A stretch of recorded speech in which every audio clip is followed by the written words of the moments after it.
欢迎洪马奈首相先生，中柬两国同舟共济，守望相助，铁杆友谊历经岁月洗礼和风雨考验，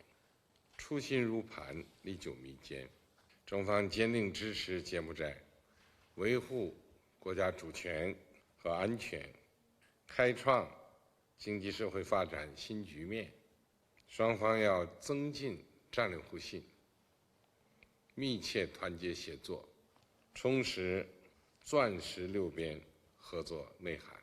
推动中柬命运共同体建设不断地迈上更高的水平。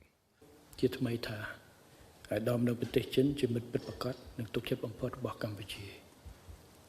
ខ្ញុំសូមអរគុណមិត្តចិនដែលបាននឹងបន្តគាំទ្រនិងផ្តល់ជំនួយឥតលក្ខខណ្ឌដែលបានរួមចំណែកយ៉ាងសំខាន់ក្នុងការអភិវឌ្ឍសង្គមសេដ្ឋកិច្ចកសាងហេដ្ឋារចនាសម្ព័ន្ធនិងលើកស្ទួយជីវភាពប្រជាជនកម្ពុជាទោះបីជាស្ថានភាពមានការប្រែប្រួល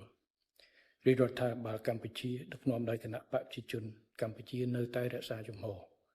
នយោបាយឥតប្រែប្រួលក្នុងទំនាក់ទំនងកម្ពុជាចិនកម្ពុជាកាន់ខ្ជាប់ឥតងាករេនៅគោលការណ៍ចិនមួយ